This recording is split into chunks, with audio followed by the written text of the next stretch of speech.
Hello. We're back. What's up? Good morning and afternoon to my Brit. Good evening and good night. I'm drinking tea for him, actually. I This can't is taste English breakfast. Ahmad It's English. not working. I bought this at the airport in Heathrow, actually, this tea. it. You bought tea It's at the a airport. it's a Oh, tin dear. with the like a bust of the Queen on the front. I'm not kidding. I'm not kidding. It's You a have white to get box that with a now. gold. All She's right. dead, you know.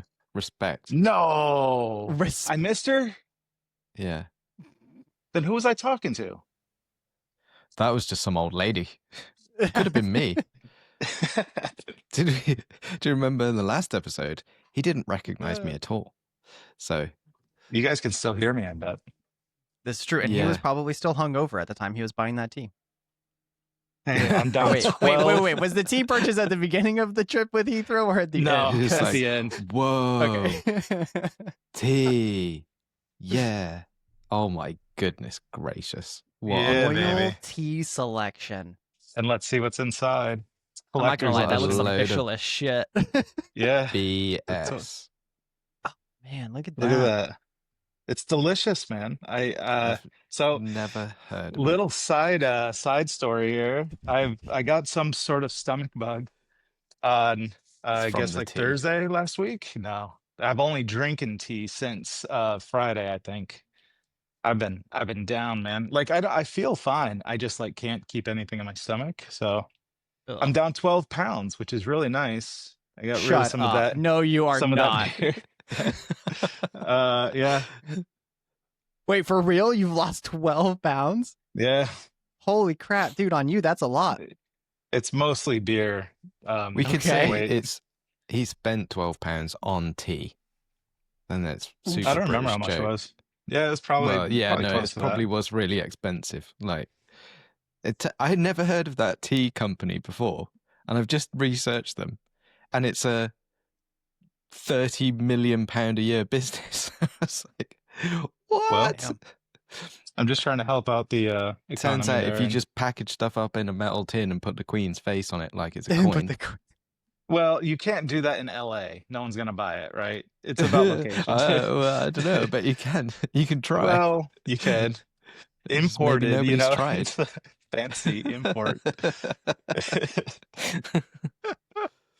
So Well, this is a fantastic segue because last episode we talked about your time in whatever it was, Koblenz, Germany, or however you say it. Yeah. I don't know. I'm hearing I say that wrong.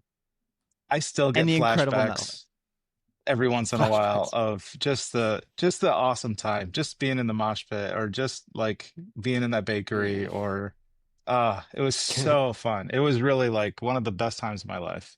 It was great. It was really Is this fun. is that an annual event? Yeah, that was the 40th Oh. one. I'm trying to convince my sister to go next year, actually.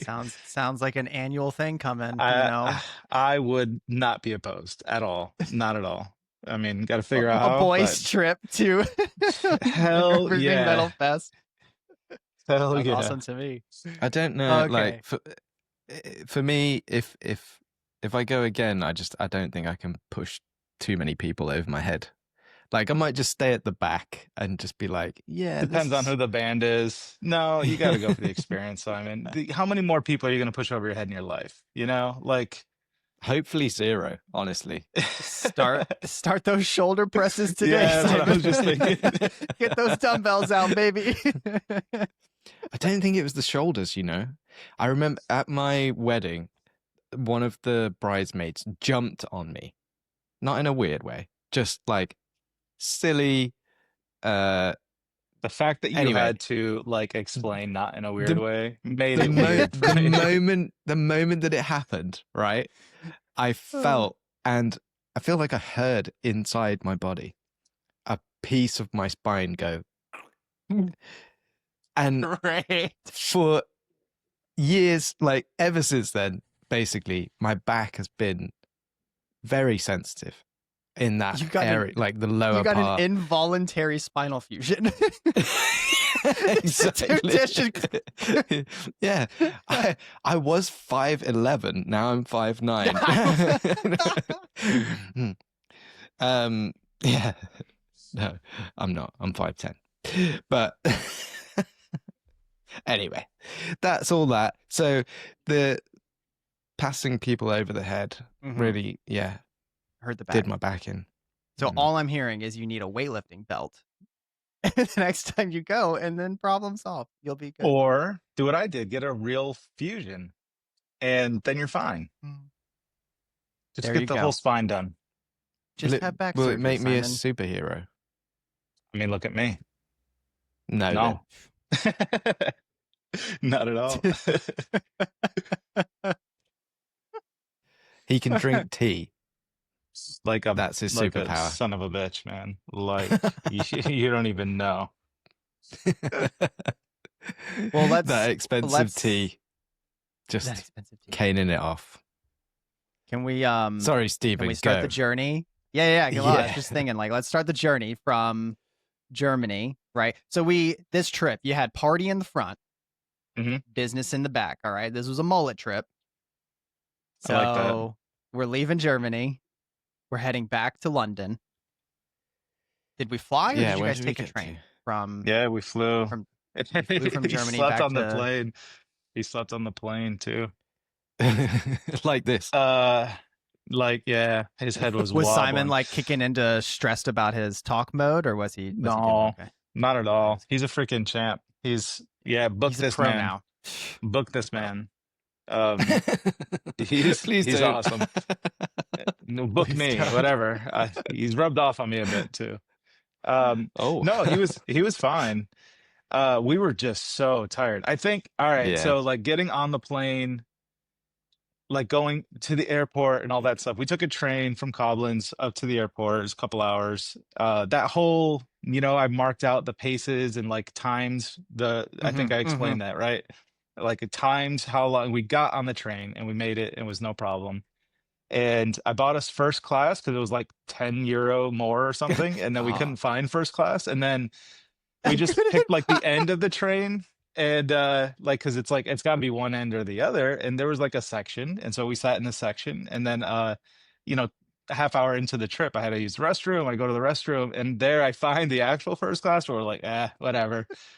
You just had to look for the people sitting, drinking tea with a box. With there was no one in there. On it. That's where you knew first class. Right.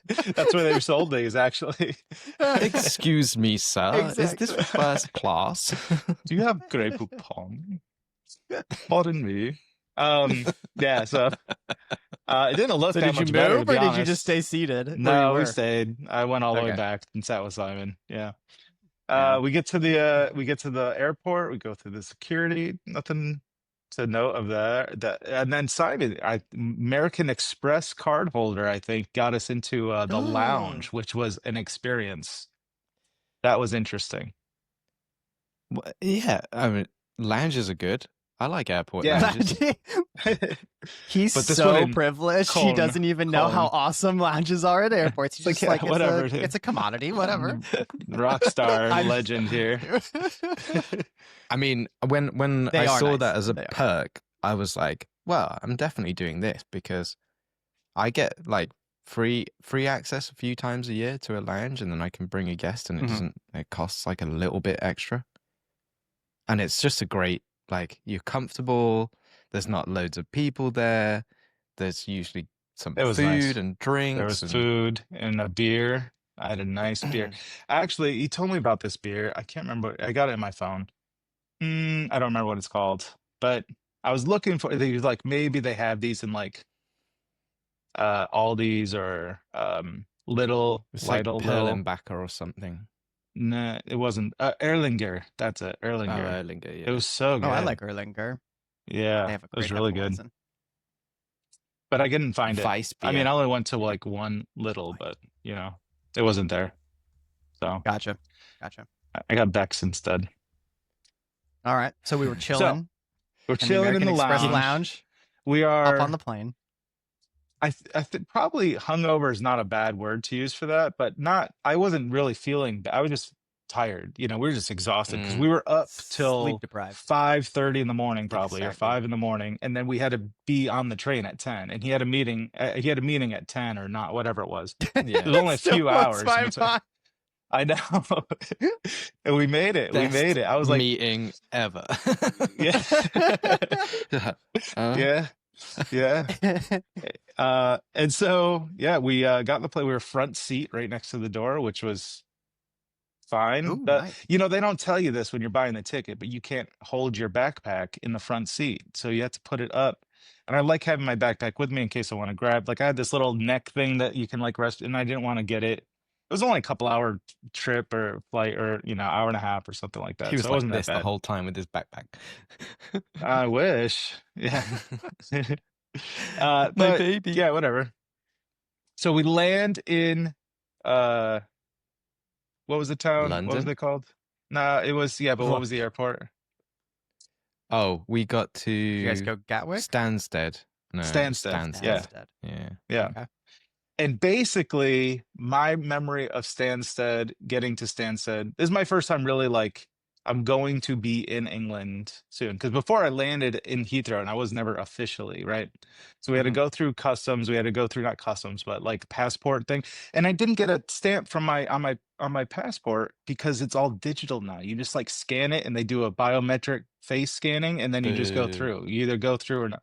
So I got two from Germany. I don't know how I got two in Germany because I only entered once. And then I got one in You're Ireland, double which approved, is bro. yeah, dude. They want me to come back. That's how much they Check, want me to check. come. Like, I'm already here, dude. Forget 90 so days. You've got 180. woo. So I remember like me and Simon had to get back to Noelia. He had a place that he was staying at, and he had to get all the stuff Yeah. and get her and I think the dog or something. Not the dog. You didn't have the No, dog. Did you have the no. dog? No dog. No. But all your stuff. And so he's like, I gotta go. And so I'm like, I'll figure out, at least people here speak English. So it's like they did in Germany too. That's not a fair assessment, but I could have figured it out there too. But he's like, peace. And just like he left. And I'm like, hey, Bye. UK, what's up? You know, you guys ready for this? I don't think so. Um, and yeah, so I found a train. I asked some guy, and he looked at me like, "You're gonna get stabbed." Like I'm like, "Where do I go for anything?" Like he's like, "You take No, this he one to this didn't. one to this one," and I'm like, "What is this one? What are you talking? Like, where's underground? Like, I don't understand what you're like." He's like, go left, take the elevator up. Someone will be there to help you." You know, it was like very yeah, but yeah, I got on a train for like an hour, went to down the British Yeah. hillsides, you know, whatever that's called, and got to the busiest freaking place I've ever been to in my life, which was this. Where was it? It was uh King's not Cross, maybe? King's. No, it was the next one after that, but close enough. It's like a block. I don't know why they had a stop right next to It's each other, but St. Pancras Station. oh, it was King's Cross then. Yeah, St. Pancras was the one up, the bigger one that Yeah. I took to the airport later, but busy, man. And I had to like, I didn't know where, Yeah. like, which sign do I follow to what? So I kept stopping to like look at my GPS, but that didn't work. And like, I had two bags. I had a big checked bag and a carry-on and my backpack. And so I'm carrying both, you know, through the gates, and they kept like scanning me through the gates because I couldn't fit through the regular gates and all this. But busy, like thousands and thousands and thousands of people. It's crazy. Is that like a Just central station kind of deal, or just a very busy? It is one of the busiest spots because it is like an international train station on top of a well-connected underground tube station. So there's like there's a few lines that go through King's Cross. Quite so a that few. St. Pancras is the one that goes to Europe, Europe, but to Paris and stuff. So that's Yeah. a lot of people there too. There's a cool like little shopping center in there as well. It's like it's a nice place to go to. There's the St. Pancras Hotel, which apparently is super nice. On top of it, it's just like a hub spot. It kind of almost right in the center of London, so it does get super busy. Gotcha. Okay. But I don't know about comparison to any other, like, yeah, New York. I mean, I've been on the subs but... in Manhattan and stuff, and they were busy. They weren't as busy. At least when I was there, they weren't as busy as this. But I just remember going up escalator after escalator after, like, I kept going upstairs. I just kept going. Like, how far down did they send me? Let's go. God, are you there? I'm coming. Stairway to heaven. Somewhere at the top of this is Simon Hamp. Someplace, you know. Oh, just waiting in a white bathrobe.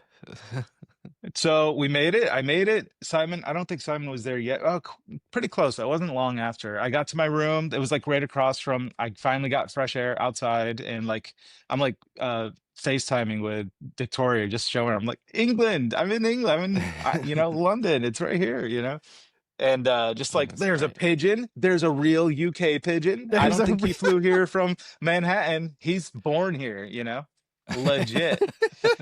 No passport needed for you, buddy. I'm pretty sure pigeons are hatched, but yeah, let's go with born. Well, it's fine. Born. He was spawned. He just spawned. It's a video game. It's a simulation. Definitely spawned. Yeah. It just came That out of is what nowhere. happens. Yeah. Speaking Spanish for some reason. Anyway, get to the hotel. I drop my stuff, and then I'm like, well, this is boring. And so there's a telegram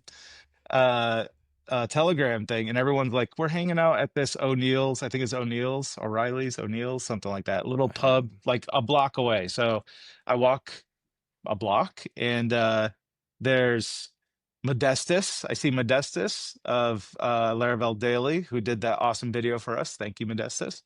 And Harris Raftopoulos, and our good friend Ed Grovner. Yeah. And there were definitely other people.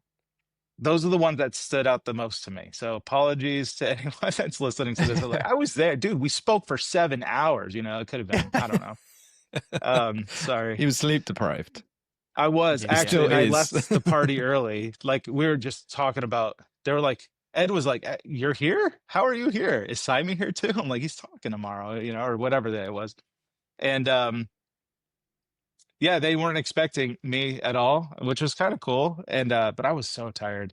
I had a beer. I feel like I needed a beer just to wake up a little bit. Which sounds, I know how that sounds, because now I've been off the beers for several weeks now. And yeah, but at the time it was like, that's the only thing that made sense to me. Like, I need a good, and they're like, oh, have a Guinness. I'm like, I am going to Dublin in a couple days. Like, don't have a Guinness, have something English. I don't remember what it was called, but they're like, try the fish and chips. They're amazing. I was like, I want an English something, right? Something very British. Like, give me your best shot. Yeah. So O'Reilly's. Yeah, that's what I probably should have done.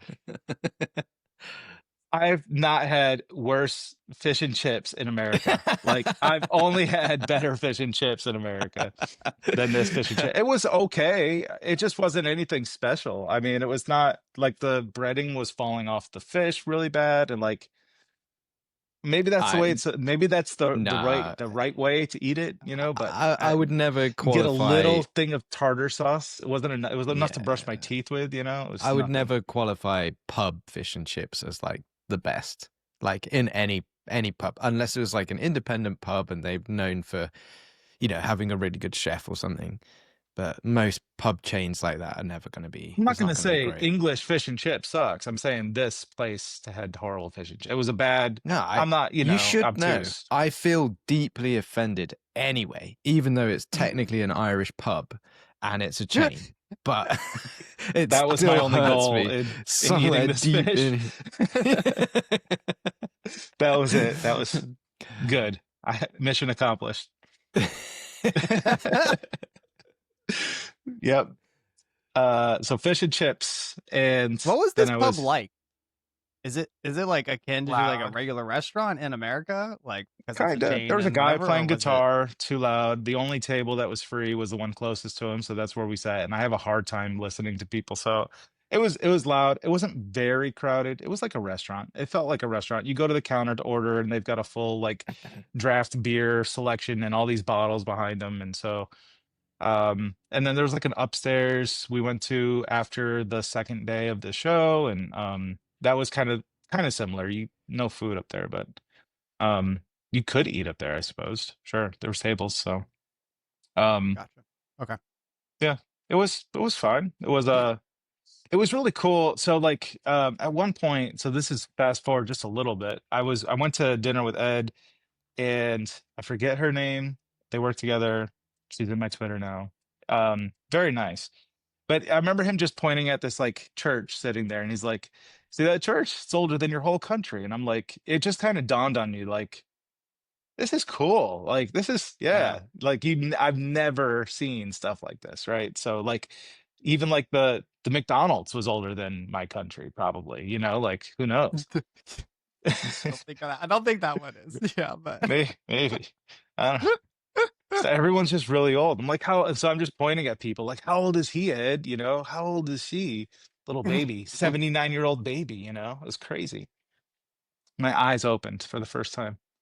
we had a very similar experience when we went to Europe and we ate at like a, I can't remember what it's called now. Whatever, like a Kolsch spot in Cologne. And yeah, it had been in operation since like 1500 something. And it's just wild to me that it's like, wow, this is literally hundreds of years older than our entire country. And it's amazing. still in operation. It's amazing. So yeah, super cool. A lot of history. Cool little story. Complete like change of tack, really. But Sarah was the lady who came with Ed. Yes. Sarah. Yes. Hey, Sarah. Ed actually brought a bunch of olive oil, and it made it into the gift bag for everybody at Laravel Live UK. It was her olive oil. She has an olive farm, and she made the olive oil, and it came in these little bowls that everybody got. And I've been using it recently, just like splashing a bit on the salad.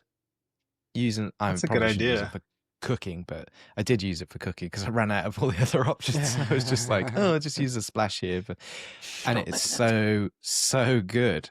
I don't know. It was all labeled up artisan build, which is Ed's business, I think. So I don't know what her actual farm is, but wherever it is, she's in Portugal, and it's great. Cool. Yeah.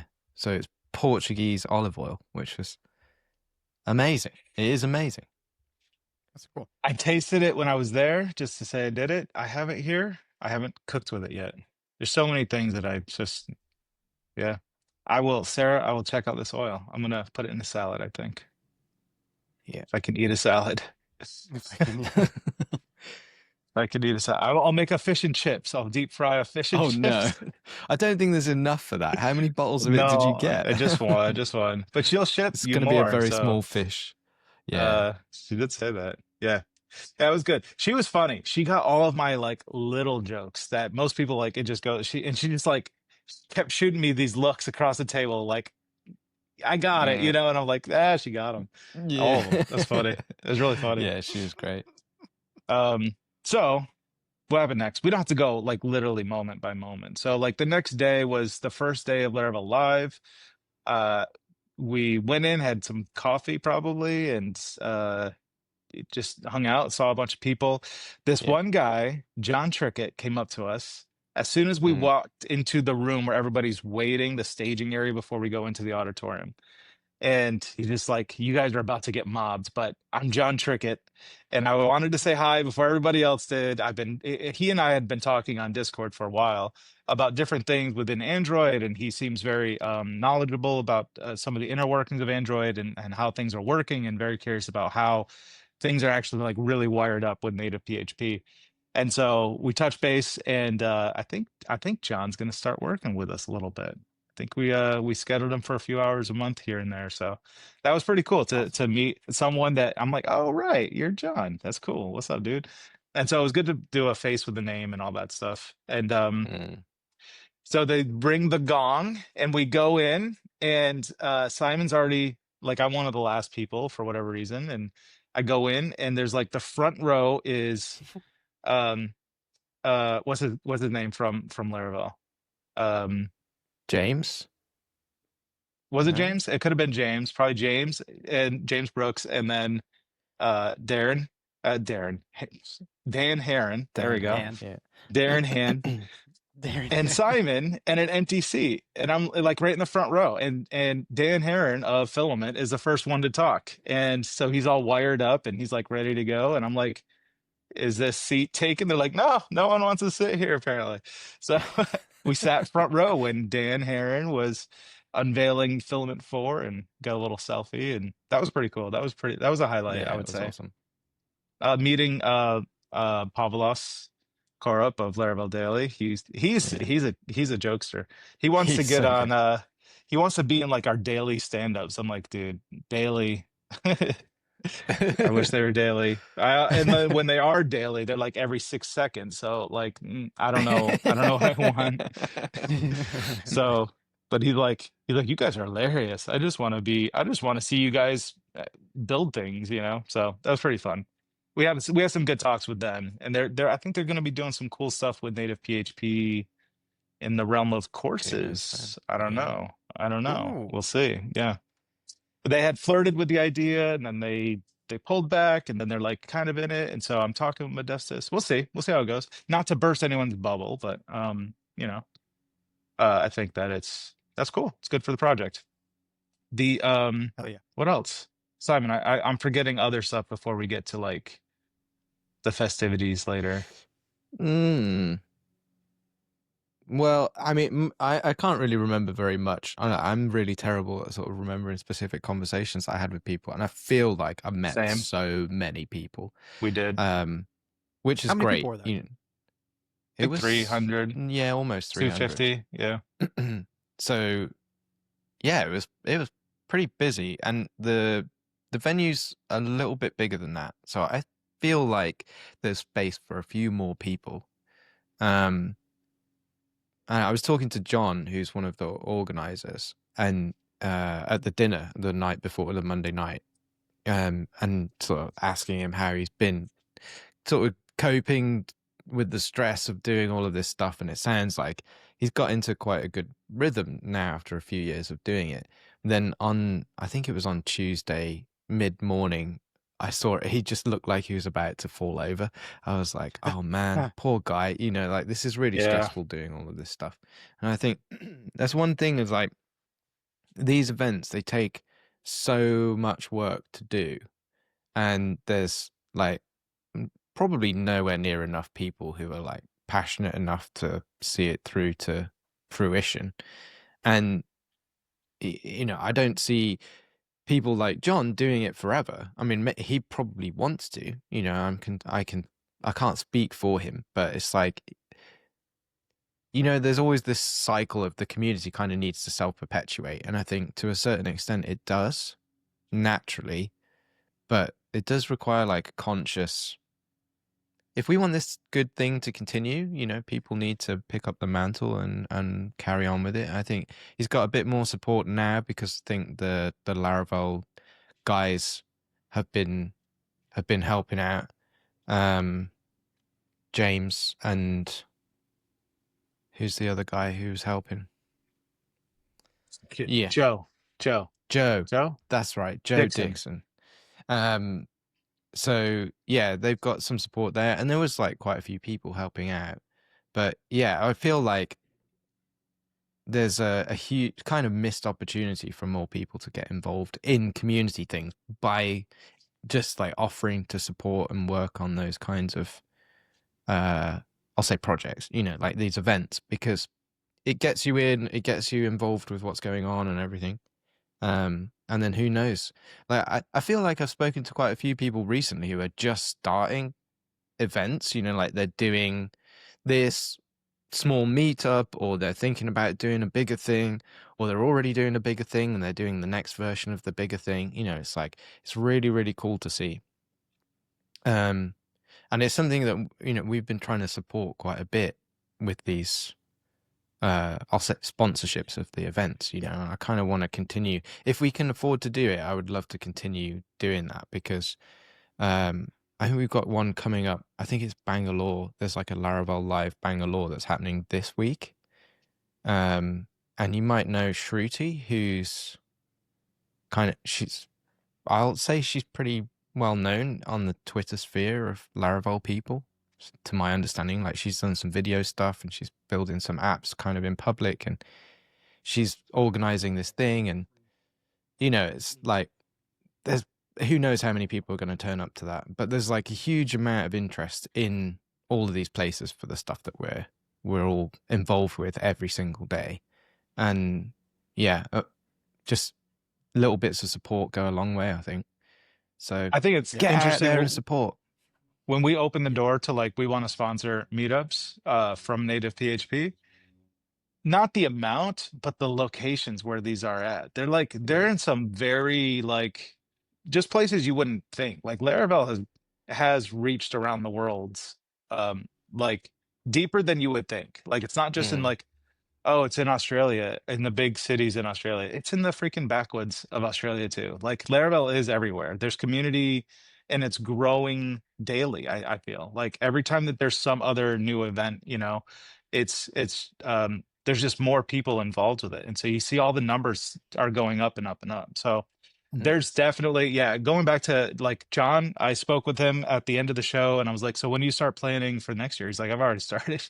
And it's like a year long, and he started this back before it was Laravel Live. It was just a meetup, a London meetup, and it's just grown. And I know like if I could shout any one thing on behalf of Laravel Live, it is go to these events. Go to Laravel Live. Like that was the one thing I could see a little like, man, I wish more people would show up. I feel like there's that like Simon said, there's more room in the auditorium for everybody. I asked him if they're going to, move locations. He's like, we have no problems with everything that we've done here. So why would we invest the time into moving it someplace else?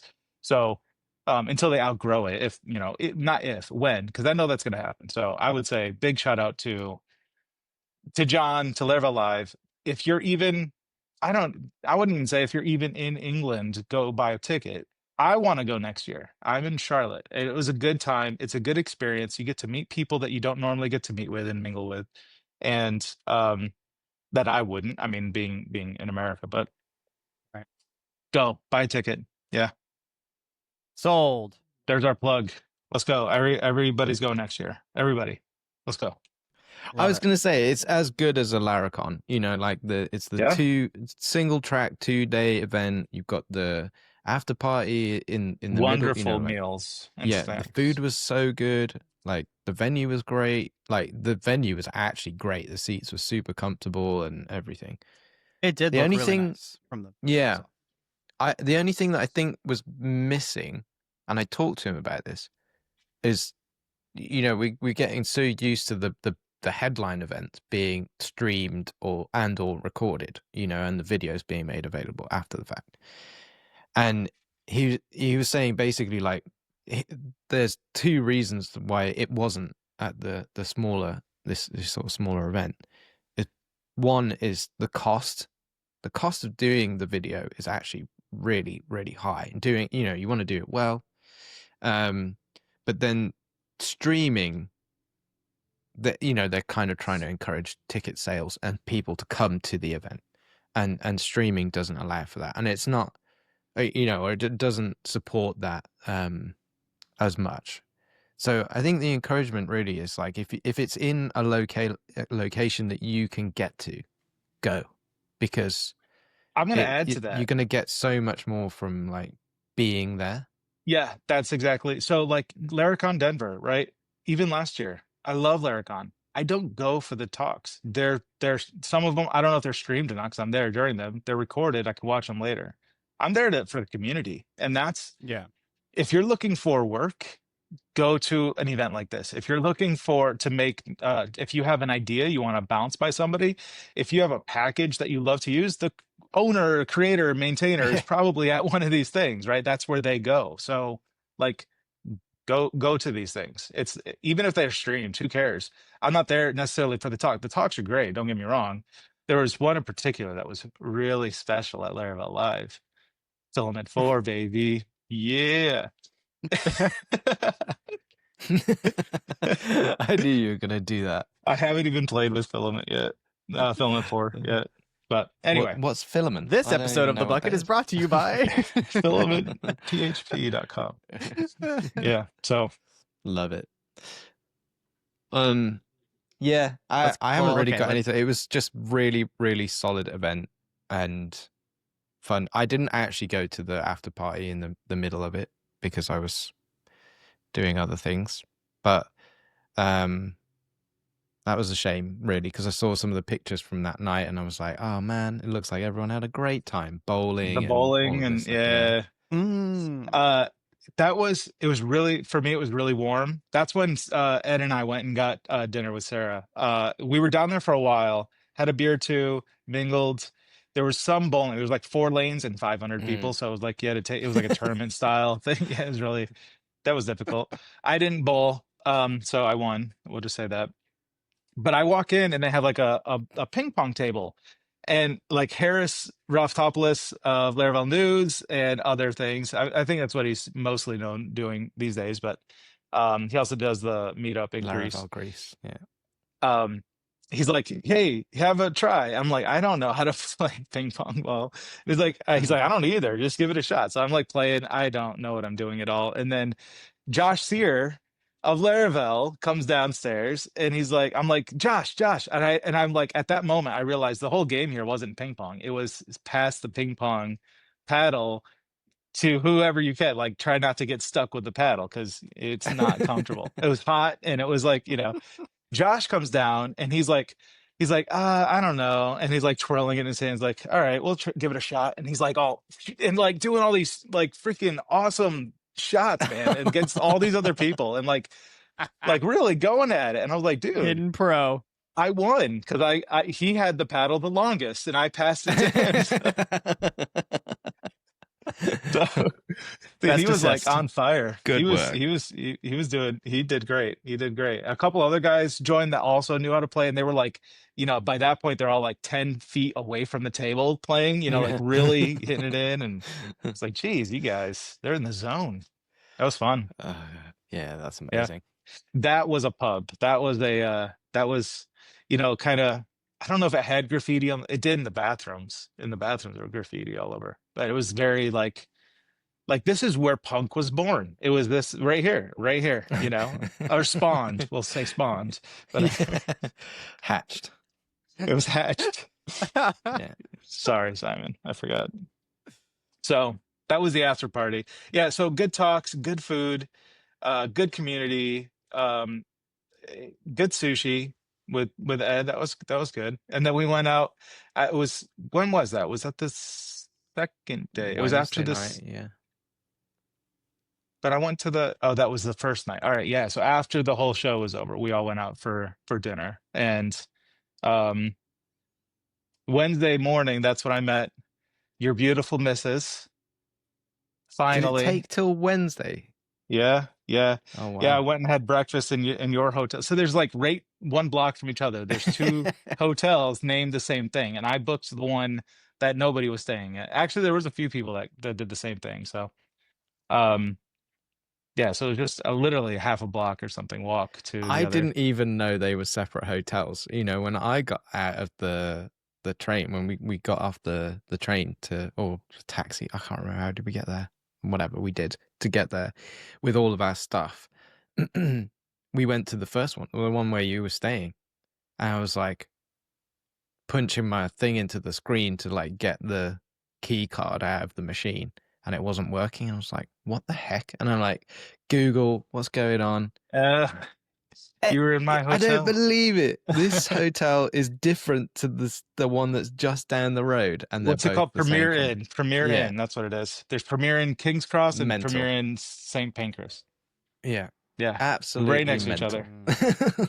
Yeah. So my Not breakfast connected at all. card didn't work at the other one that had actually a nicer breakfast, but they let me slide in, I think, anyway. Good breakfast. I don't think breakfast. they knew. You just was like, they let me slide in. There's surveillance everywhere, dude. They let me. Yeah, that's right. They knew. London is a police state. Yeah, for sure. Definitely. So You've showed up on a million machines, like flagged.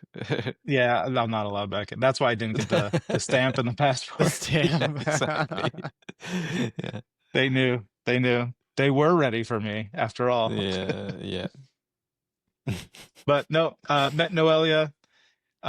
Wonderful, wonderful, wonderful. She's just so great. She's very kind and funny and sweet, Cheers. and that was really nice to finally. I think I've only talked with her, or like she was on camera once when I talked to you or something, and maybe Yeah. twice. But so that was good to hang out. And yeah, that dinner afterward, I was tipsy.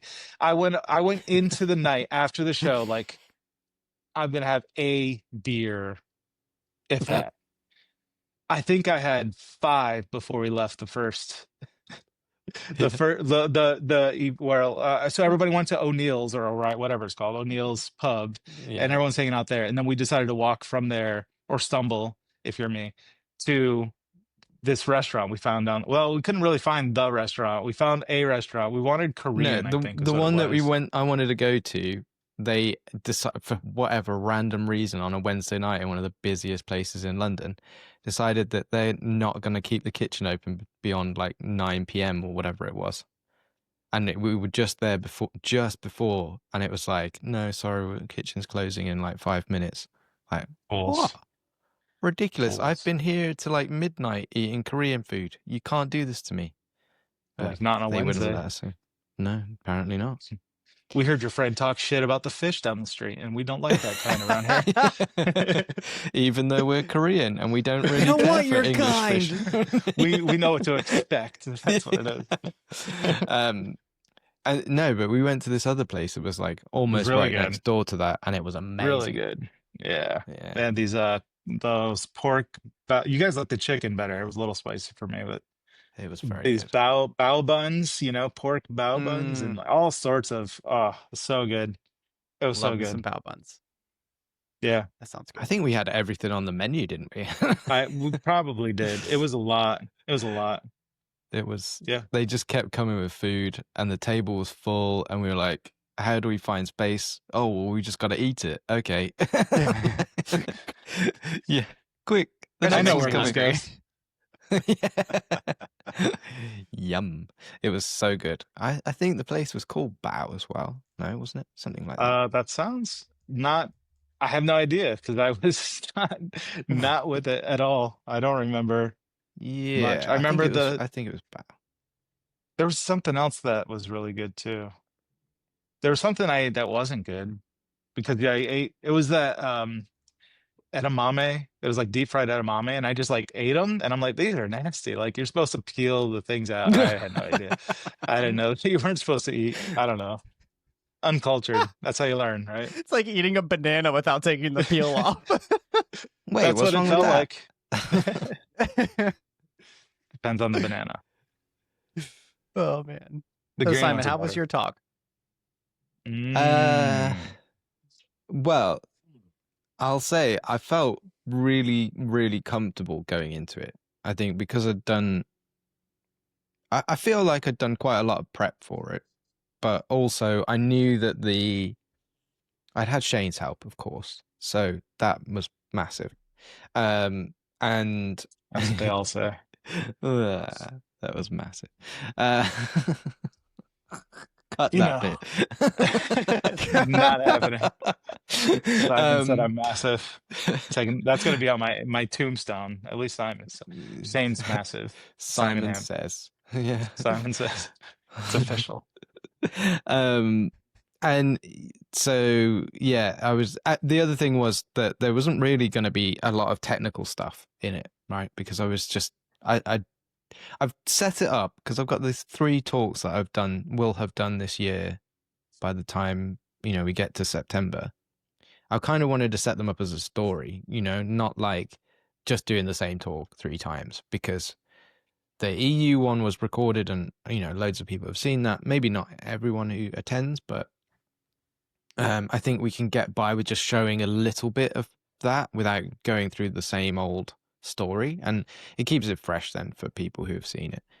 And this one, like the London audience or the UK audience, I kind of see them as these are people who, for the most part, are going to be used to creating a business opportunity out of the thing that they're doing. Yeah, we're looking at Laravel developers who are probably more business focused, being like, you know, the UK is kind of well known as a financial marketplace and everything, London especially, and all of this kind of thing. So I'm like, I feel like I can get away with this talk almost being just about the numbers of like what mobile development is about and what it could be, and how as PHP developers we could explore a huge opportunity that we're not tapped into unless we're learning all these other technologies.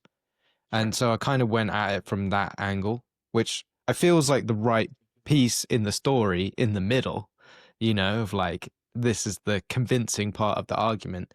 And then in Denmark, I'll get an opportunity to kind of round it out with like some more demo stuff potentially. But John did come up to me afterwards and was like, it would have been great if you could do some more demo things, you know, the technical stuff. And I was like, yeah. I'm going to take that away now for other talks. I think I'm going to be more focused on the technical stuff especially for like a Laravel Live or Laracon audience. So I have this idea. And I'll just share it. Like, why not? Like I want this to eventually come true. All right. Let's see if we can do this. I want to do demo live coding on stage, whether it's me or you or anybody, I don't really care. But the slides related to the talk are there's an app that you have to download, and I am using Laravel Reverb. You don't swipe through. I swipe through with the code, so I can run the code on my computer, and it updates everybody's phones in the audience at the same time. Like, how freaking cool would this be? That would be amazing. That would be cool. All done with Laravel, and it's all done with Laravel. That's the coolest thing. Yeah. Like, you can build this app yourself, not learning anything more than go to our docs, you know, which are getting nice and shiny these days, by the way. I can't wait for this version 1. That was a good segue, actually. I didn't even mean to, but version 1, guys, version 1. It's 1.1. I'm sorry. Version 1.1 is any day now. We have done a lot of work in the last few weeks to get ready for what we're calling the next big thing. Want to talk about it, Simon? I do, but I want you to also say something. I feel like we've been talking loads and Steven's just been there like quietly. Guys, I'm along for the ride. Steven, tell us about version 1.1. What do you, from the outside, what do you know? That's actually not a bad question. Like, what do you know about version 1.1? I know there's a massive docs PR for the website that it's taken me a very long time to read through. And I just did a lot of updates. I literally looking for an excuse all day. I fell asleep on the couch at 3 a.m. And I woke up on the couch just like 40 minutes before we started recording this show. And I'm like, what? And I have not slept on the couch. I don't remember the last time when. I would like drooling on the keyboard of my laptop and working on the docs. So I tweeted the other day, I spent 8 hours straight. I'm at least 20 hours into doing the docs. Just the docs. Yeah. So I'm really excited about huge changes. Man, both of you guys call me huge. That's awesome. I really appreciate it. Huge changes. Well, I heard what I heard. Selective hearing. I like it. Perception is reality. Well, let's. Yeah, I mean, go ahead and tell the folks. Like, what are the highlights for 1.1? Oh my God, where do you start? All right, so first, version 1.1 for me started with this thing that I always have done with NativePHP version 1 on Android. If you make any changes to your env or your config and you run npm or php artisan native run Android build debug, you're not going to see those changes. And so it started for me with this huge refactor. I had a lot of things that were being done in the install command to move files around that would write to the Android code was all done during install. So you always had to do native install force to like clean everything out and reinstall everything with this new config. I've moved all of that into the run command now. So every time you run on Android, it's going to move all those files around. So you don't have to do a full fresh install every time. And so that Simon's already done things that way. And so that was something that's been itching at me to like get that piece done. Nice. Yeah, So great. that's where it started. We've added a bunch of native, a bunch more, a lot more. We added a few more native functions. So we have secure storage, fully supported on both sides. We have there's another one besides the big one that we did splash screens, which is not really native functionality, but splash screens That's now. the top voted I was about to say, that's feature it that was, everybody yeah. wants. heavily requested Yeah. feature.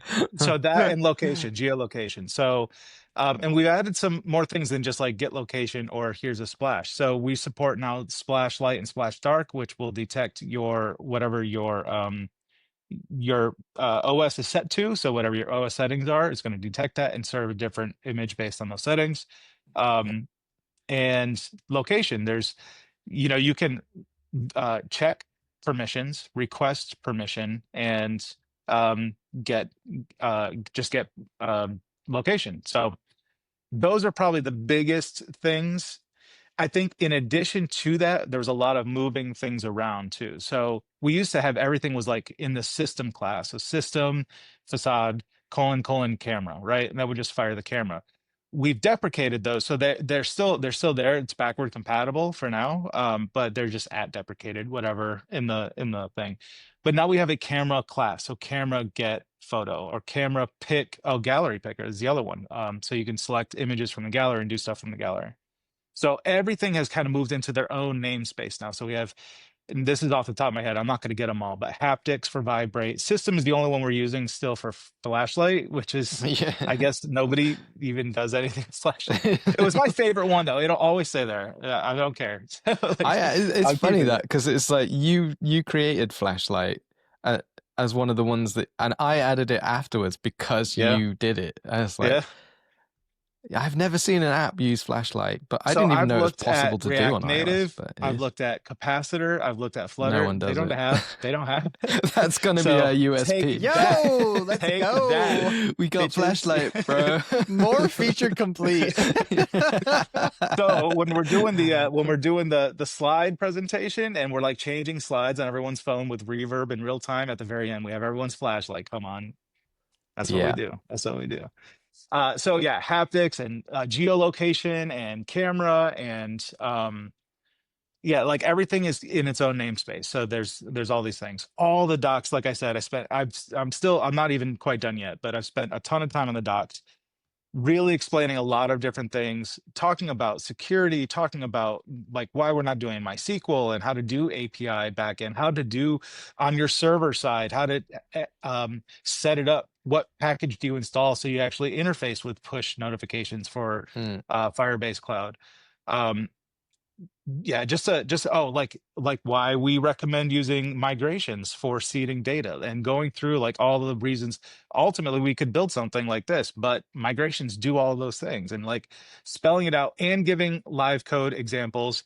A lot of people have asked for like the kitchen sink app to be open source. We're not quite there yet. That's something that I'm really strongly considering doing, possibly, or trying to twist Simon's arm a little bit about it. There's some things that there's inherent issues with that. So like part of the code base is the Google services JSON file that is, we don't want anyone to have, right? Like we can manage that without that, but we don't want people to have that. So like I would have to rip out push notifications technically to open source that. So like I can have the code there, but you have to bring your own Google services JSON file from Firebase Cloud Messenger and drag and drop it into the root and all that stuff. Like, so there's some little things like that we have to work around, but I think that it's a good idea. In the meantime, the docs have a ton of like real code examples from the kitchen sink app.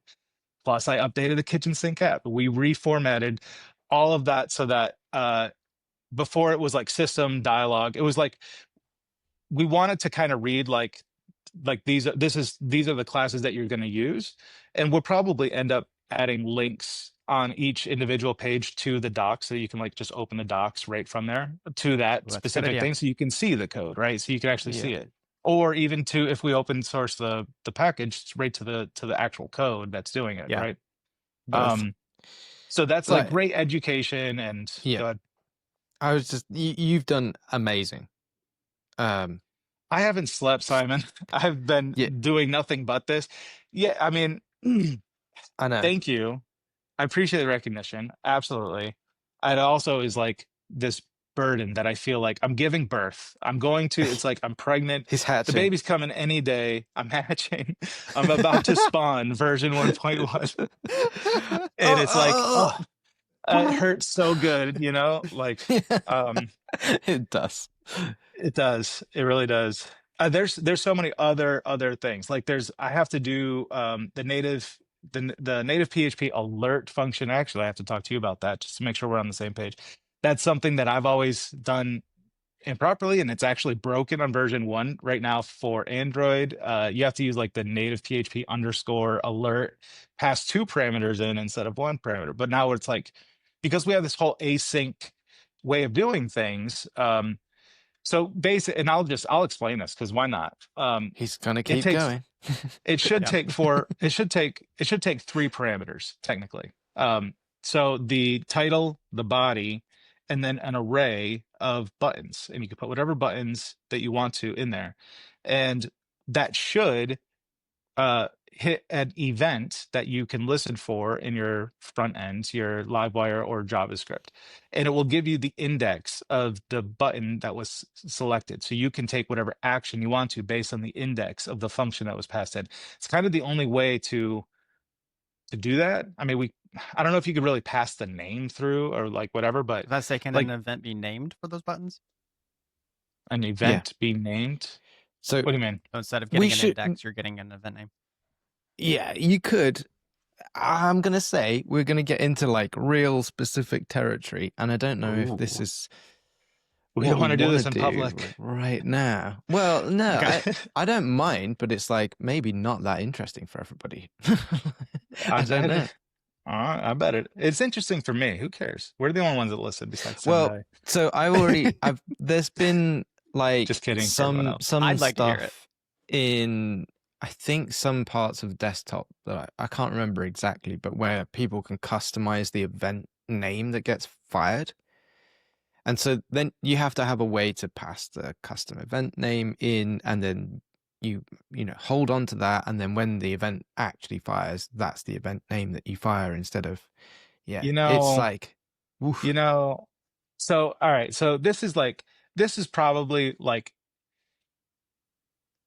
there's a whole section now in the docs that I spent a lot of time on last night talking about versioning. So we are working on, this is the official statement. We're working on a product for everybody that's going to facilitate them in taking their, go ahead before I do it.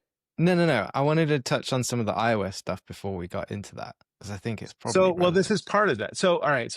I'll rewind a little bit and then we'll talk about that. Oh, wicka, wicka. All right. So there's a couple ways. Like you could pass. So for each button that goes into this array of buttons, Uh-huh. right? Like you want what do you want it to be called? Any kind of theming element, maybe? Like there could be a style or like a type or something like that. Maybe one is like red or one is, like the native, whatever. And then an event. And so you have like for each button, you'd have like this array of key value pairs. And technically, I feel, and I could be wrong, instead of having an array, you have a class, and you have a button class, like an alert button class, right? And that takes these parameters, and it's more OOP, it's more constructed than So you can define these classes however you want to, anywhere you want to. You can do the same thing with arrays. Essentially, it probably will boil down into an array that gets passed into it anyway. But just to have things, there's other things where we're passing like it inside of like get the gallery picker, for example. There's like, how do you want single or multiple? Because that's different choices that the OS gives us for that. You want to just select one image. What is the image type that you want? Stuff like that. So instead of like passing like named parameters for each thing, you could just pass like a camera options class into it instead, and you can construct this class. And I think that's starting to sound like a V2 kind of thing, because we're a long way. We have a lot of things to Shane's build starting before to code that. like a Java developer. But Well, it we sounds like you're talked a little bit effectively about talking this, but about like a DTO over an array, which yeah, I'm a big fan of. right. That's kind of what this sounds like. It's like not a whole lot of behavior would exist in this class. It's mostly just nice to keep property it nice encapsulation. Yeah. We have a long way to get there, but I've always wondered, like, all right, so version 1.1 is this, version 1.2, and I'll talk about versioning. I want Simon to have a chance to talk about the iOS stuff, but what would a V2 look like? And I think that's along the lines of what we would start to think about for that. Simon, you have iOS in your name. Yeah. And I have Android in my pocket, actually. In my pocket. His middle name. He's changing his middle name. It's Andrew. Wait a minute. No, that's my brother. It's my brother's middle name. Daniel. It is. It's close. Yeah. Well, so you have some of it in there. Yeah. Yeah. I think you probably could. No, there's no W. This is the guy who's building the Android version for you folks. W? What do you need? What do you need a W yeah, for? Android. My mind went backward. Let me see. Can I spell Android with Shane? Daniel? No. You have no nope. O. All right. Why are you waiting for me? Okay, go ahead. Go ahead. iOS, please. So save us. I think just to like summarize some of that stuff. I mean, I'm all for doing things that are like improving the developer experience. I think that's kind of the whole thread of this whole thing, is to make the developer experience really easy. And so yeah, we're always going to be aiming for those kinds of improvements. I don't know when they'll come in. I think some of it can be kind of incremental, and it doesn't need to wait for like huge breaking changes and stuff. We'll be able to introduce it in like elegant, iterative ways. I think the most important thing right now is that we set the whole thing up for success, so that we can have the time to do whatever the next version is. And yeah, so that's what all this release is kind of aimed at, right? It's like there's a bunch of new features that everybody's getting. There's some cool things that are kind of sitting underneath that are then going to support what we're planning to do next. And one of those things, I mean, there's a bunch of things that have come on the iOS side that I'm really, really happy about. I have been working on alerts, funnily enough, spending an awful lot of time on alerts, but not to do this DTO stuff, right? No, I've been facing this weird, like, I thought it was an encoding issue, and it turns out that it's not encoding, it's like memory addressing issue, So I'm like storing strings in one place and then trying to access them later, and it's like losing the value, and it's like corrupt, I'm getting either like corrupted values, or it's picking some random bit of memory that's something else and trying to display that, and it's just like gobbledygook or empty, or it's like really fun stuff that you do when you do systems programming and not use PHP. Like, why does anyone do this? I don't know, but apparently they do, and they're wasting loads of time doing it. But here we are. And so I'm kind of like getting through that, which is good. And that's sort of fundamental to both alerts and, as it turns out, some of the secure storage stuff that I've been working on as well. Then I've got all these other bits that Shane's been working on. I've got to catch up a little bit in time for V1.1, but there's not too much to do there. What else? Oh, the other thing is like this really significant. improvement in the size of PHP inside the app. I was just So taking notes. Yeah, on the iOS side, we've this is exciting. since like early on in the project, there was this moment where it sort of just ballooned for some unknown reason from 20 something, maybe 30 something megabytes of PHP binary to like over 50. And I was like, oh, I don't know how this has happened. I don't know why. I don't know what I've changed. Yeah, definitely. No such thing. Too much tea. And I was just like, I haven't got time to figure this out right now. I'm going to kick that can down the road. It'll be fine. Like, people are more interested in just trying it out, seeing if it works for their project at the moment than worrying about like the overall size and stuff. But it's been like clawing at the back of my brain for months, and I'm just like finally got really fed up of it, and I was just like, right, I'm sorting this out. And it's Shane's fault because he got me onto Claude Code, and I was like, right, Claude, give me the thing. What's going on here? And it looked through like the whole tool that I'm using to build PHP, and it found the answer. And I was just like, I mean, it took ages, but and probably cost me a ton in tokens, but it found the answer, and it was simple. Awesome. It was just like a couple of flags in the build process that just strips out a whole bunch of like debug stuff, which I had incorrectly assumed was already being done by the tool that I've been using to create the build process, but it wasn't. And so it's leaving all these debug symbols in. And it turns out PHP is full of debug symbols to the tune of it being more than twice the size if you leave them in.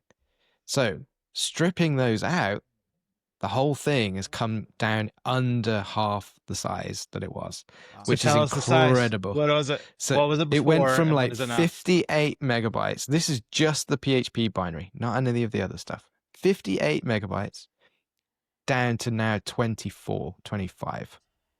That's awesome. So that is like a huge improvement, and it'll improve the performance as well, because with all of that removed, I mean, I can't take any real credit, but it was just like, you did the work, though. It still works. Yeah. So that's huge, and it's gonna obviously that improves like the bandwidth of our server, because we host the binaries for people to download when they install it. So it's going to reduce our bandwidth by over half.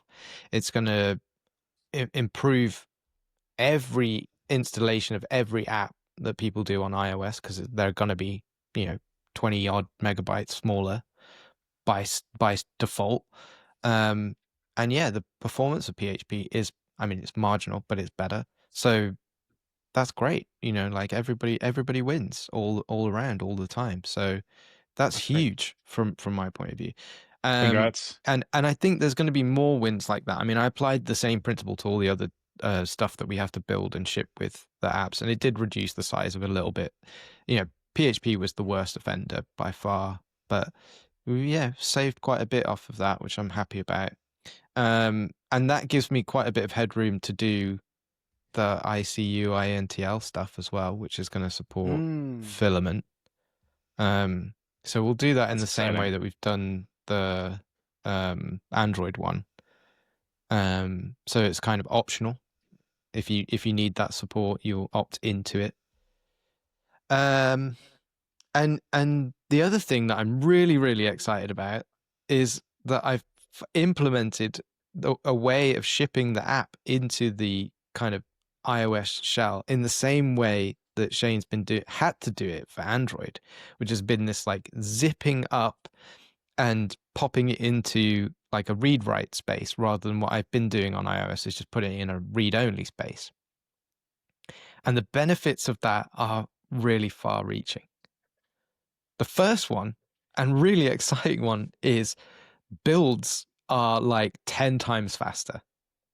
Because you zip everything up on your machine's going to zip it up really, really quickly, because it's all just text. It's like super basic. We trim a load of fat and then zip it up, right? So that happens super quick. And now you've got this like tiny zip file that goes across the whatever into the app. If it's a simulator, then it's going to be super fast. If it's your actual phone, it's just copying one file over to the device. and it's a small file, over a fat pipe, it's just going to go. And it's so quick now to actually build like the next release of your app is just going to be like, and every time you're iterating, then the builds are really fast. So instead of this sort of 30, 40, 50 seconds or whatever, it's like 5 to 10. And it's like, wow, this is amazing. So that's Sweet. really cool. And the thing that then unlocks as well is now we could ship your app as a zip to the user over the air. This is something we've been talking about for a while. Yeah. Android's kind of been capable of doing it technically because it's always worked like this. Now iOS can do it as well. Dang. That's awesome.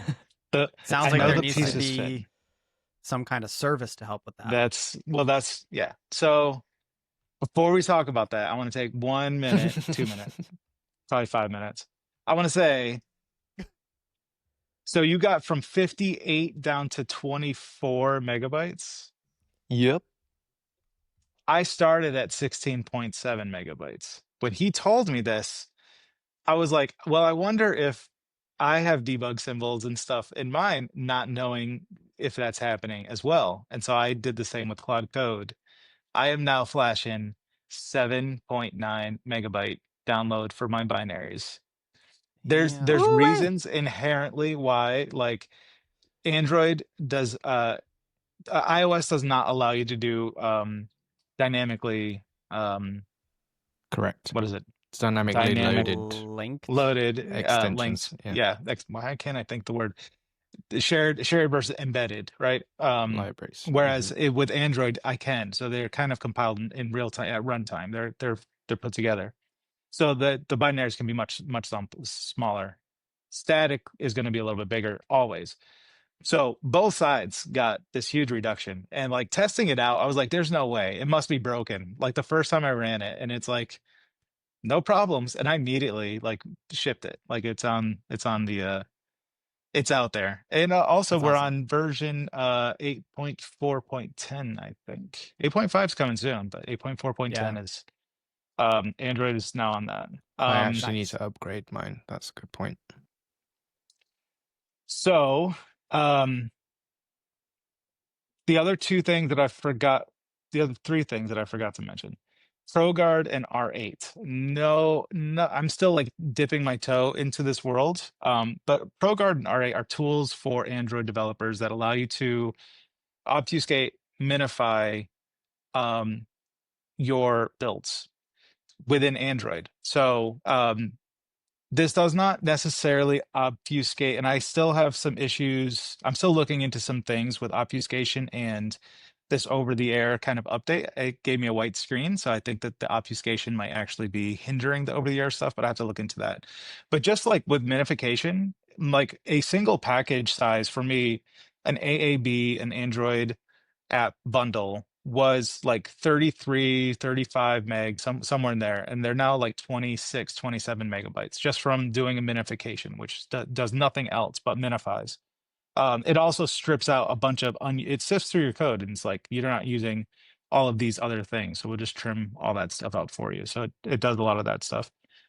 Still playing with that, but I do have a PR in or merged, ready for V1.1. So there's a lot of like new ENV config stuff for Android where you can turn this stuff on or off, and all that is now being tested, which is another thing I spent, and I'm still spending. I've spent many hours on. So not just like in testing, but like setting up our GitHub workflow to spin up a box that I spent too long yesterday trying to get our own image.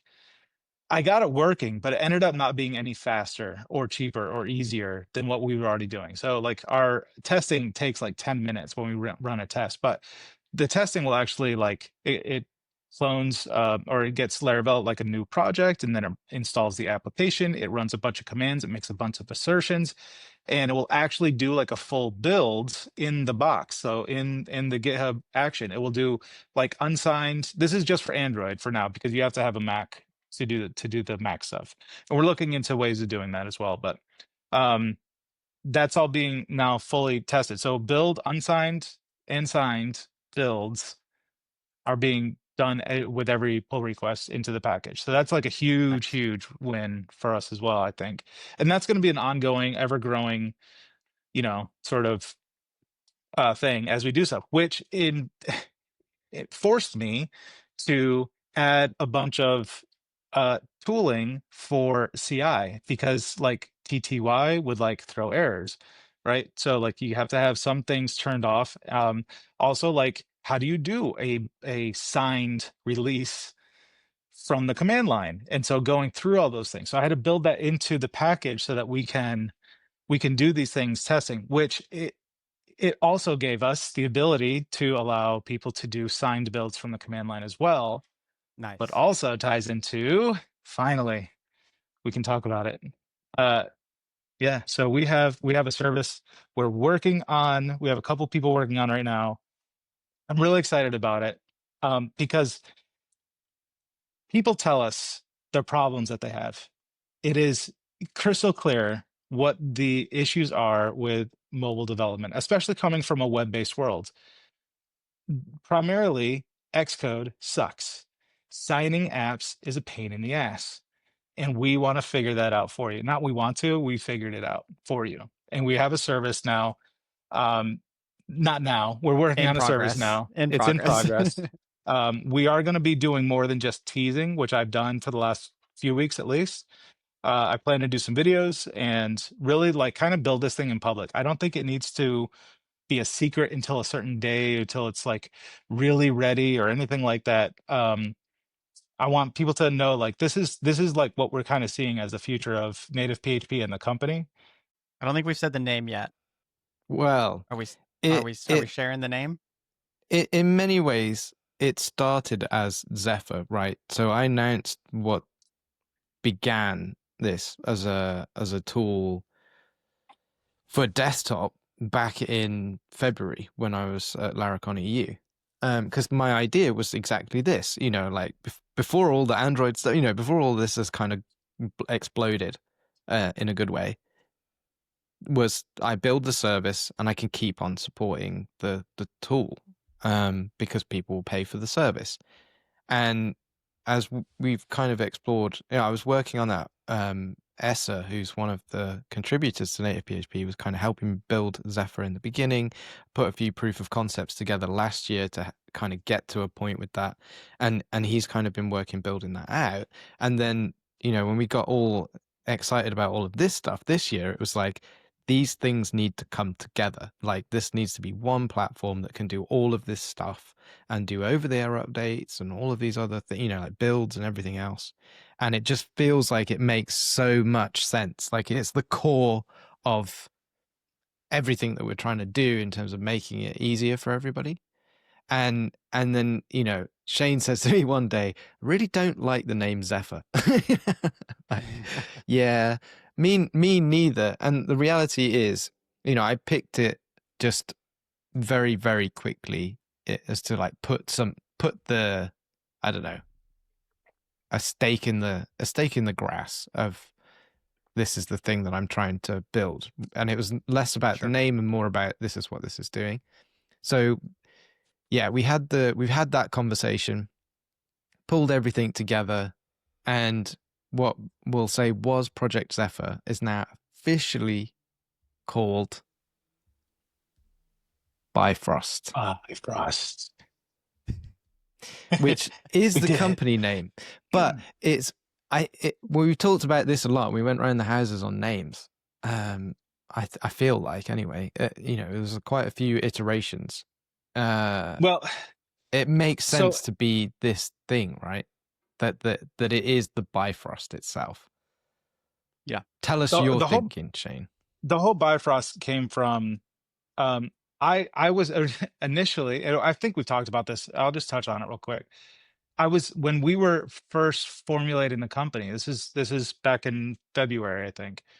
I was just like, it's got to be something to do with bridges. Everything that at the time and still I just kept seeing bridges, like metaphorically, symbolically, whatever.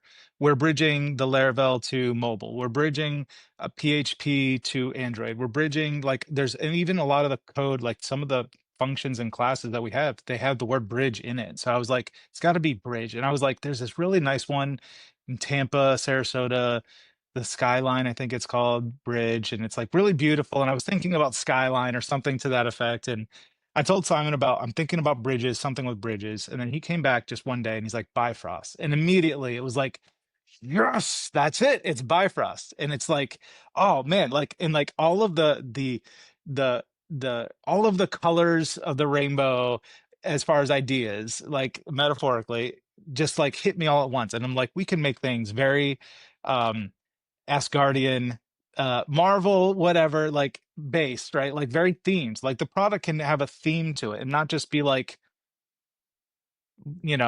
bicycle or tungsten or, like some random word. Like it can actually have a little bit, like we can play on some of this stuff, right? Yeah. Which to me makes it far more interesting. Just like I'm very like, even when we first started the bucket, I was like, let's hide Easter eggs. Like at 46 minutes and 2 seconds on every episode, we have a little note that plays, and it's a tribute to Tools 46 and 2 or something like that, right? Like just hide little things inside of things. I love doing this. I love having that idea and concept of doing that stuff. And I've already built stuff into Bifrost, the I was product, about to which say, is wait till you guys see Bifrost you for the have first time. there's and actually I've been reading some books about like how to create puzzles and how to like just to like get into the psyche of like where and why and how to do some of these other things, because look, anybody can go out and build a product and it can be an awesome product, but when you add all of these other layers and textures and elements to it, it really becomes more than a product. It becomes an entity of its own, and that's what I want this to be. I feel like native PHP, uh I've been looking for the thing my whole career, like something that the people will latch onto, that they can find value in, that I have a direct control over the future of. And this has been the only one that's actually worked, right? I've tried a bunch of SaaS over the years. And so, like, yeah, it's like an opportunity to make something not just good and it works well. Like, we can do that. Let's make it really cool. Let's make it really awesome. It has nothing to do with the name Bifrost, but it kind of it does actually ties back into that. So we had thought about Heimdall. Heimdall is the one that opens the Bifrost. If you remember, he's the with the sword and the thing, the Bifrost is the bridge from Asgard to Midgard. And there's also Hel, Hel, which is hell. So there's like 3 layers. So we were thinking like, oh, pricing tiers of Hell, Midgar, and Asgard. I'm like, we're not going to call Hell one pricing tier. We're not going to do that. I think actually, do we want to even say, like, we don't even know what the pricing is yet, first of all, everybody. But it's going to be Loki, Thor, and Odin is what we're going to do. And Thor's got his hammer. He's the most popular, and all that stuff. There's so many cool things that you can do with the imagery and the yeah, yeah, all that stuff. And some of these conversations I already know and feel like should not be in this kind of forum. Like they should just be one-on-one kind of things. However, we have a podcast, and these are like the raw fresh ideas, and we're not going to always settle on the first thing that comes out of my mouth. We almost never do, actually. But yeah, there's just so much opportunity here for the community, for me to play with different imagery and symbolism, and have little Easter eggs that make things awesome for people. And I'm really excited about just working on it is awesome. And I have spent quite a bit of time, uh, admittedly, working on this versus going back to the native PHP side and doing some of that stuff. But I think it's come full circle. I think I needed some of these elements in place so that I could do some of the things that brought me back into the native PHP side of things. So like all the CI stuff, and like doing builds and bundles and all that stuff from the command line. So it's come full circle, and it's really exciting, and it's, again, keeps me up on the couch until 3 a.m, drooling, drinking tea, waking up, stumbling to my computer, like, I guess I'll shower today for you guys. Yeah. So You've gotten really far though in a short amount of time, which is great. So just to summarize for everybody, so The service is Bifrost. Bifrost. It is going to offer a lot of the same features as like an Expo, if you're familiar with that technology, if I'm not EAS, the mistaken. Expo, EAS. And then for the company, it's basically like our Forge, if you're familiar with the Laravel space, which if you listen to this, I'm sure you are. So it kind of represents like that first SaaS service to, offer like this amazing extra experience for those that are getting into this ecosystem. And I'm not going to say the details here, but I'm really excited for when we do finally announce what this is going to mean for everybody that's already supported native PHP. Yeah. It's going to be a very more than enticing. It's going to be a no-brainer if you've already got a license to come into Bifrost and start shipping your apps, not just building them and toying with the idea of PHP. We've made we've made not all of them. There's going to be more, but we've made a ton of improvements to the binary sizes, to just everything, all sorts of optimizations to make it feel very native. All of the functions that we are already doing and going to be doing moving forward. It's going to be, this is a real genuine way to build mobile apps for enterprise, and we're, damn it, we're going to do it. We're going to have big enterprise companies building their flagship apps with native PHP. We're going to do it. If we're going to do it, come along for the ride. Get the early pricing while it's here, right? Which is not even announced yet, but yeah. One of the things that I really, really like about it, it's like Shane's done loads of work on the product. S has been working on it as well. And I'm sure we'll get more people involved in it at some point. I want to get involved in it at some point. But like it's really, really great to have a platform to do all of this stuff, and people who see the value in like saving all the time that it's going to save and all of the benefit that it's going to bring. It'll be a no-brainer, is the kind of hope. But for me, even probably bigger than all of that still is what it will enable us to do to open up the door to more people to use native PHP, right? Because at the end of the day, this is a tool for people who are using that. Bifrost at the moment will only work for native PHP. And so it needs to be able to like grow the user base. Otherwise it doesn't make sense, because you either have to grow the user base over here and then convert them, or you actively with both things grow the user base at the same time.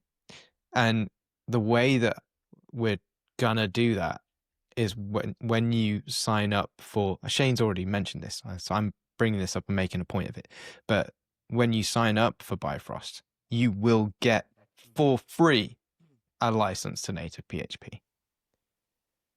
So I think that's going to open the door to a lot of people. If we're going to say that, we may as well say the other piece of it, which is the thing I'm most excited to tell people. You cool with it? So do it. If you've already got a license with native PHP, hold on. Can we save this for next episode? That's a great cliffhanger. Because we're an hour and 30 minutes in, and I feel like that gives us a great thing to talk about as soon as we get on next time. It will still be exciting next time too. So it will still be exciting next time. If you've already bought a license for native PHP, come back next week or whenever we get the next episode out, and we will tell you what's going to happen. I like. Are we going to try and record before Laracon? We are going to, because you're coming here, and I see what you did there. You're pretty cute. Good job. Hey. That was smart. So Simon is coming to, so as of the day of recording right now. So this is Wednesday. Sunday, I'm going to summer camp for a week. That's cool. No Wi-Fi. And then the Tuesday after that, I think Simon's coming to Charlotte later in the day. But like during that next few days, we will be doing, I think, a live stream. I think we're going to do a bucket live stream. Steven we're going to come to you, or you're going to come to us, or we're going to go to Charlotte and get a booth, and we're going to do something. We're going to do something special.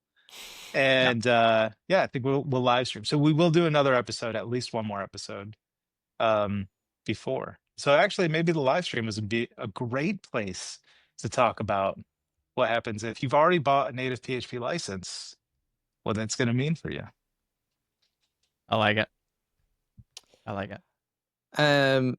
The competition, just to touch on that we did. The giveaway? Yeah. It was a success. All right. No, it was a success. We had a couple of hundred people sign up to the thing, and that's awesome. Yeah, it was great. So I'm not going to give away any names because, people's privacy and whatever. You can make them up. So no, I can't make names up on the spot like that. My brain doesn't work that way. Jordan McHumphrey. Congratulations, Jordan. Well done. Jordan. Lisa Giovinello. I'm not Italian. I don't know how to say her name. Even though I just made it up. You got second place. Do we say the third place winner? Or we just leave him because he only third place? I love how you're stalling for creative juice time. No, dude, Tom McDougall. Come on. Let's hear for Tom. Well done. Good job, Tom. I don't remember any of those names already. Congratulations to all the losers too. Like you tried, good effort. Good effort. Brilliant. You did what you're supposed to do. At the end of the day, you can't blame anyone. It's just the way that it is sometimes. So we have to send some T-shirts out, basically, Shane. That's all right. That's the I need deal. Addresses and sizes and all that stuff. We'll do it. And they want Pantera shirts. I don't. Okay. Are we repping Pantera now? Is that what we do? Hey, I mean, sure. When in Rome. Oh God. Maybe we'll talk about Dublin a little bit next time too. Okay. I can whip up my Irish accent. Please don't. It's pretty good, actually. I don't think it is. I thought his Irish was a pretty good one last time. Much better than when he impersonates you. That's saying a lot. That's a great compliment because I do Simon very well. I like how I was listening to that one like bootstrap podcast recently, which I know you guys recorded like a long time ago, but like I'm listening to it and there's the one little bit where Shane was about to whip out a Simon accent and then he actively decided not to. Yep. And I was like, oh, he's learned. He's like, no, I think it's when the audience is maybe like into the tens of thousands, he's like, he's like, when it's in the like tens, he's like, that's terrible Irish accent. I know. That wasn't Irish. So I thought that was like it was kind of like a funny inside joke because like, if you knew what he wanted to do, but then didn't do, it made it kind of funny. The self-restraint was next level. I enjoyed it. All right. I think this is a good place to wrap. Yeah. Great episode. Stay tuned for next time, where we'll talk about the cliffhanger that we gave at the end of this episode. Yeah. Anything else, gents? Next time, you're gonna talk, Stephen, because I feel like we want to know what's going on. The story of the Europe trip was really fun. So it was fun. It was a good time. It was a good time. I enjoyed that thoroughly. Alrighty, folks. Till next time. Love you. Konnichiwa. Over and out. Ciao.